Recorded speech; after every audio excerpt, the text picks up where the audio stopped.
I have some friends who do the counting for different birds. Okay, so is this clear, the setting? So initially we have 1400, 5 years later we have 1000.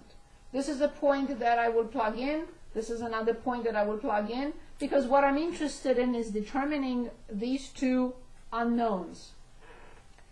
The decay rate, how fast they go potentially extinct, we hope not, and what is the initial, although the initial is clear. So when time is 0, the A of 0 is 1400. So the first point says 1400 equals A0, E to 0, which is 1. So then from here we know that A0, the initial population, is 1400. That's what we counted, birds. But now I'm going to plug in the second point. When T is 5, A of 5 is 1000. So I can already replace it by 1400. 1400, the initial, E to a negative K multiplied by T, which is 5. Nothing different from before. I divide both sides by 1400. So 10 divided by 14 equals E to negative 5K. Identical as before. Apply natural log. So natural log of 10 over 14 equals negative 5K. This cannot be separated. So then K equals whatever divided by negative 5. So natural log 10 over 14. So let's see how fast they're dying. So natural log 10 divided by 14 and further divided by, in parentheses, by negative 5. So how fast they're dying? At about 6.7%, 0.06729. Now we have the entire model. Now we can answer any question they want us to determine. So A of T is 1400, E to negative 0.06729 T. Done. So now we want to know how long we have to save them, because we should not wait, but we need to know how long we have to come up with a plan and save the species. So when the number of birds becomes 100, that is 1400 E to negative 0.06729 T. We want to find T. I'm sure you see a tremendous pattern, very, very similar in all these situations. Of course, I divide by 1400. 1 over 14, E to negative 0.06729 T. Yes, I have no choice. I have to apply natural log because this number and this number can never be represented with the same base. So natural log of 1 over 14, negative 0.06729 T. And of course I divide by this number.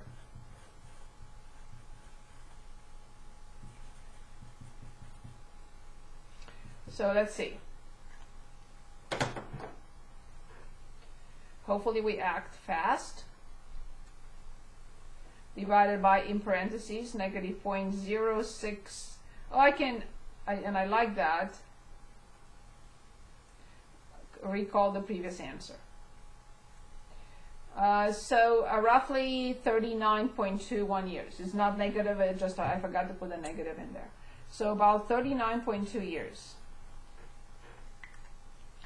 So we should act as fast as possible, because in about 39 years, the situation will be irreversible. We will not be able to save them. And this is the end of chapter 4.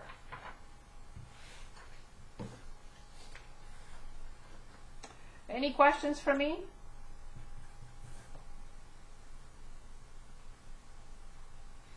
Okay, so let's look at, let's start chapter 5. And chapter 5 deals with systems of linear equations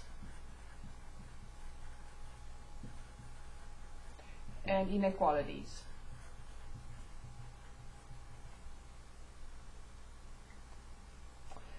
We know what a linear equation is, we know what a linear inequality is, but let's talk about systems. Let's see what that means. And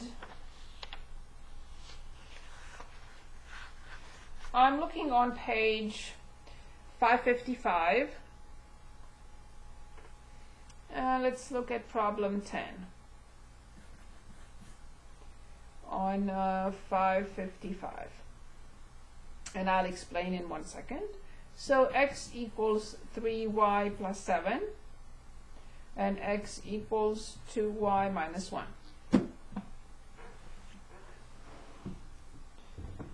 Okay. So as I said, we know what a linear equation is, we know what a linear inequality is. Well, what is a system? So a system can have two equations or two inequalities or three equations or three inequalities, any number. So in this case, I picked a system with two linear equations in two variables. So I'm looking to find a solution for both. So I need to find at least one, hopefully exists. Let's say, I'm just making things up, 2, 3. This is the solution that has to verify both equations. If I can't find at least one, I'll say the system has no solutions.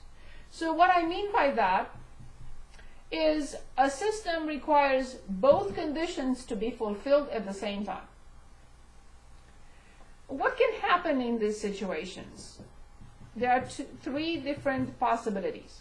One possibility, because these are lines. This is an equation of a line, the equation of a line. So we have one equation, and here's the second one. And they have only one point of intersection. Two lines can meet in 1 point. They cannot meet in two. Two straight lines can meet in 1 point. Okay, so we say the system, because there is a solution, is consistent.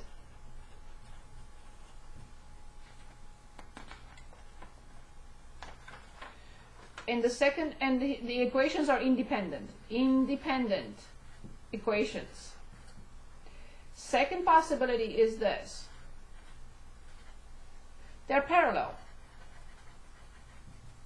lines. There's no name for the equations other than parallel lines, if you want, but the system is inconsistent. Inconsistent. It has no solutions.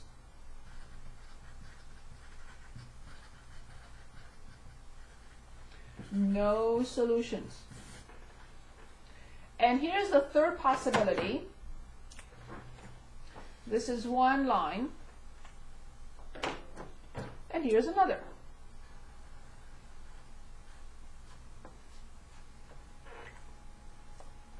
So two lines can meet in 1 point, they cannot meet in two, but they can also meet in all of them.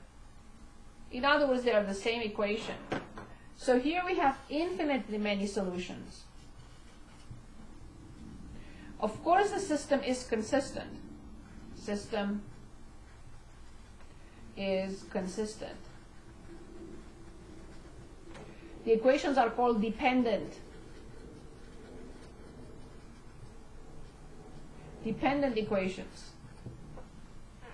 The system is consistent. As long as there is at least one solution, the system is consistent. And we will look at two methods here. I know I have 2 minutes and I'll stop, 3 minutes. Two methods. One is called substitution, and the other one elimination.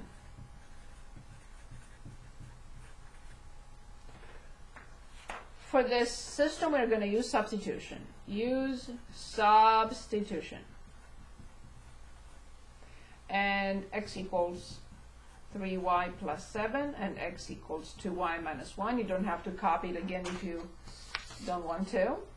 This is very clear. The system is really telling me that this quantity has to equal this quantity. How come? Both of them equal x. So I can replace this x, which is the same with that, by 3y plus 7. So then I have 3y plus 7 equals 2y minus 1. Very simple. I move 2y and I move 7. When I move 2y, I get y. 3y minus 2y. When I move 7, I get negative 1 minus 7. This is good, but it's not good enough. I have to go back. Let's say I go back to the second equation, and I get 2 times negative 8, negative 16 minus 1, so x equals negative 17. I claim that the solution is negative 17, negative 8. And you could say, and you should say, show me. And I'll show you. I go back to the system. I replace x by negative 17 and y by negative 8, and make sure that this situation, this solution, verifies both equations. 3 times negative 8 is negative 24. Negative 24 plus 7 is indeed negative 7. I'll say yes. 2 times negative 8 is negative 16 minus 1 is still negative 17. Yes. And then I'll say yes, I check.